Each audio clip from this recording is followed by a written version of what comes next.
پتہ ہے کیا، آج سے تقریباً 1 سال پہلے میں بہت پریشان تھی اور اکیلے بیٹھ کر میں گھنٹوں رویا کرتی تھی۔ ظاہری سی بات ہے، نہ نماز پڑھتی تھی نہ قرآن، اور اللہ سے اتنا دور تھی، ٹوٹ سی گئی تھی۔ سارے دروازے بند تھے، لوگوں کے پاس مدد کے لیے گئی، لیکن میرے پاس مددگار تو کیا، مدد کا وعدہ کرنے والا بھی کوئی نہیں تھا۔ لوگوں نے مجھ سے منہ پھیر لیے تھے اور میں اتنا روئی۔ پھر مجھے خیال آیا کہ میں سب کے پاس گئی مدد کے لیے، لیکن اللہ کے پاس نہیں گئی، جہاں مجھے سب سے پہلے جانا چاہیے تھا۔ تو پتہ ہے کیا ہوا؟ تو ایک دن روتے ہوئے میں نے قرآن پاک کھولا تو اس میں میرے سامنے سورۃ بقرہ کی آیت نمبر 45 آئی۔ اس میں لکھا تھا، صبر اور نماز سے مدد لو۔ بس اتنا کرنا تھا اور وہی میری آنکھوں سے آنسو جاری ہو گئے۔ ایسا لگ رہا تھا جیسے اللہ مجھ سے بات کر رہا ہو، اللہ میرے سوالوں کے جواب دے رہا ہو۔ اور پھر اس ٹائم سے میں نے یہ عمل کرنا شروع کر دیا اور میں نماز پڑھتی رہی، صبر کرتی رہی، اور اتنے مہینوں سے جو سکون میں ڈھونڈ رہی تھی نا، وہ سکون مجھے نمازوں کے ذریعے ملنا شروع ہو گیا۔ پھر بس دل میں ہر خیال آتا تھا کہ جو میں نے مانگا ہے وہ مجھے مل کر رہے گا۔ اللہ پر توکل اور زیادہ ہو گیا۔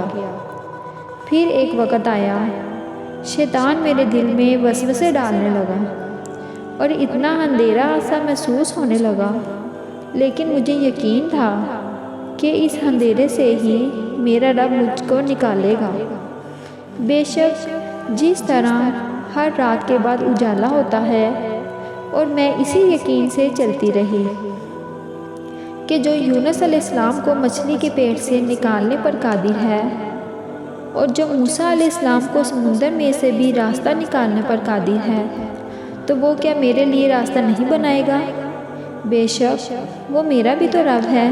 اور بعض اوقات میں زیادہ ڈپریشن محسوس کرتی ہوں تو میں سورہ ضحیٰ سن لیتی ہوں۔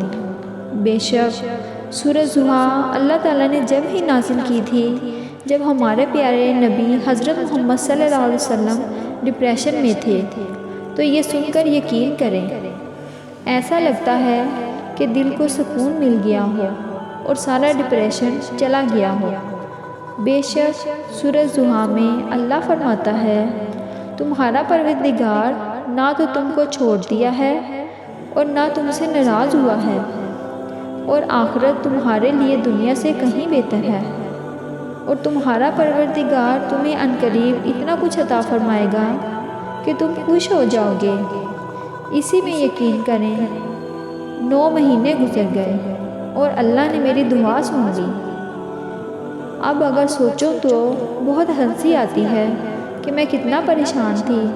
وہ پریشانی کا وقت بھی گزر گیا، سارے معاملات ٹھیک ہو گئے، اور جو مانگا تھا وہ سب بھی مل گیا، اور اس سے بڑھ کر اور بھی بہت کچھ مل گیا، اور میں اللہ سے قریب بھی ہو گئی، کیونکہ اللہ تعالیٰ اپنے بندوں کو اپنے سے قریب کرنے کے لیے کبھی کبھی آزمائشیں دیتا ہے کہ میرا بندہ میرے پاس آتا ہے کہ نہیں، یا میرا بندہ مجھ سے نا امید ہوتا ہے یا نہیں، یا مجھ پر یقین رکھتا ہے یا نہیں۔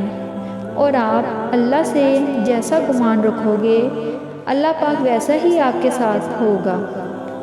اور یہ میں نہیں کہہ رہی، یہ تو حدیث میں آتا ہے کہ اللہ پاک فرماتا ہے، میں اپنے بندے کے ساتھ ویسا ہی معاملہ کرتا ہوں جیسا وہ مجھ سے گمان رکھتا ہے۔